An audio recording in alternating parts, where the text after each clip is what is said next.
Bella's Story by W. Bruce Cameron.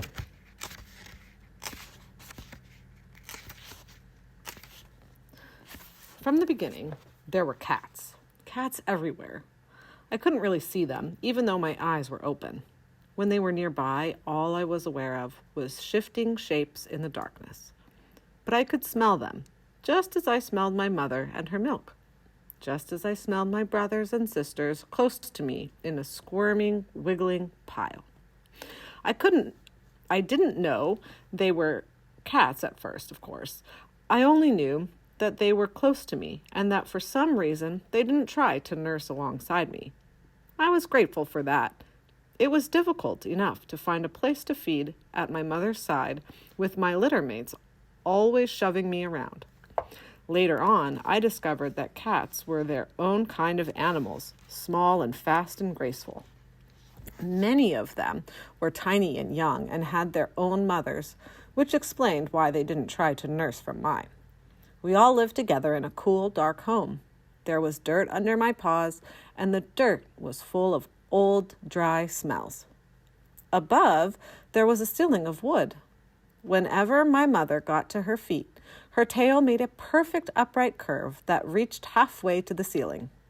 The only light that entered our home came from a small square hole in the far end, too far away for me to crawl and investigate. Through that hole came astounding smells of things that were cold and alive and wet, things that were even more delightful than the smells of the dirt and cats and dogs in the home that I knew. Sometimes a shadow would flit across the hole, and then an exciting, delicious odor would fill the air. The cats would scamper toward the smell. My mother always stood up, shook off a puppy or two, and went with them. My brothers and sisters and I would huddle together and squeak until she returned. Her mouth and muzzle smelled fascinating, not like milk, and yet like food. We'd lick her frantically. She'd lick us back, and I could feel that she was content. I was very curious about what might lie on the other side of the hole, but whenever I tried to crawl toward it, my mother would push me back with her nose. So I mostly kept to the small hollow in the dirt where I had been born. As my legs grew stronger and I could keep my eyes open for longer and longer stretches of time, I played with my brothers and sisters. Wonderful games like Chase Me and Is This Your Tail or Mine? And sometimes I played with the cats. There was one cat family who lived nearby with 2 kittens, one dark, one light. Kittens played different games than my litter mates.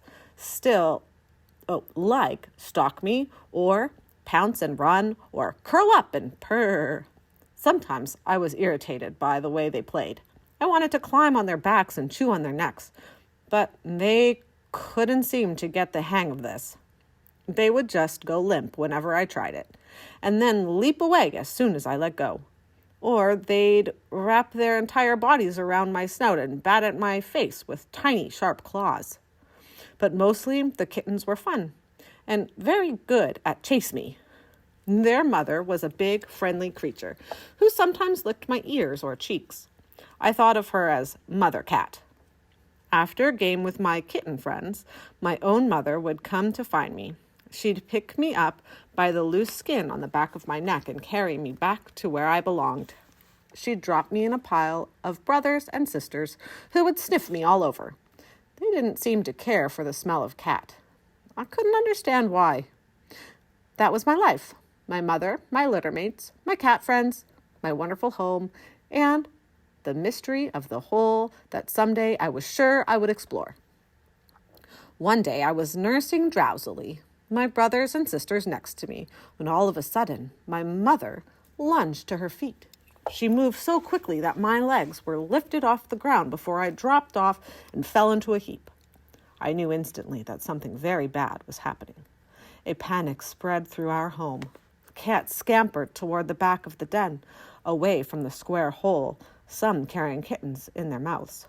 My litter mates and I scrambled toward our mother, crying for her, frightened because she was frightened.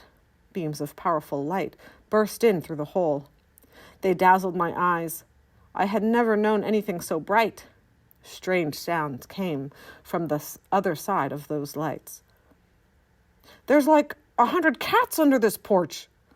Look, see those bowls? Somebody's been feeding them."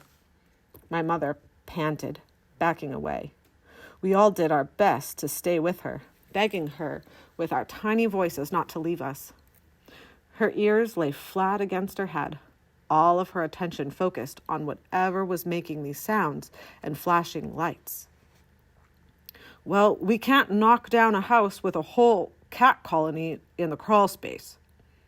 "Not just cats, see?" The light swung over my mother.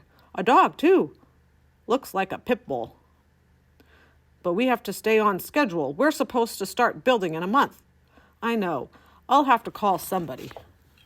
The beams of light flickered around our home once more and then went out. The sense of danger faded. My mother came back to us, and my brothers and sisters and I huddled around her and nursed. Milk was warmth and safety and life, so I knew everything was all right. Around us, cats came out of the shadows. Kittens darted and pounced. When I was done nursing, I'd find my kitten friends and mother cat. Whatever had happened to cause the panic was over. A few days later, I was playing with Mother Cat's kittens when everything went wrong. There was light again, but this time not just a few beams. It was a blazing explosion that turned everything bright. I froze, not sure what I should do. Sounds came from outside the square hole. "Get the nets ready. When they run, they're going to do it all at once. We're set." 3 large beings wiggled in behind the light. These were the first humans I had ever seen. Even though the light and the noises were alarming, something deep inside me was interested too. I almost wanted to run toward the people as they crawled into the den. But I didn't. I stayed still. "Got one!" A male cat screeched and hissed. I stared in surprise as Mother Cat seized one of my kitten friends by the scruff of the neck, carrying him away. Cats were fleeing and wailing. Where was my mother? I couldn't see her. I couldn't even smell her over the scent of frightened cats and invading humans. Then I felt sharp teeth on the back of my neck, and my body went limp. It happened automatically. I didn't even have to think about it. Mother Cat had me, her teeth gentle but firm on the loose skin at the back of my neck. She dragged me deep into the shadows. There was a stone wall in the back of our den, split by a large crack.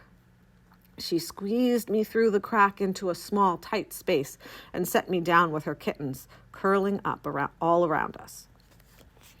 The 2 young cats were completely silent. Mother Cat was as well. I did what they did, lying still, not moving, not making a sound. More noise came from outside. "There's a little litter of puppies here, too." "Hey, get that one." "Come on, kitty. We're not going to hurt you. We're here to help." "There's the mother dog. She's terrified. Careful she doesn't bite you." Here, puppy. They're so little." I heard my mother barking urgently. I knew what that meant. I should go to her, but Mother Cat pressed against me, keeping me still. The barking and yowling and hissing and the strange noises made by the humans went on for a long time, but eventually they faded away. The smells of angry, frightened cat faded away too. After a while I slept, and when I woke up, my mother was gone.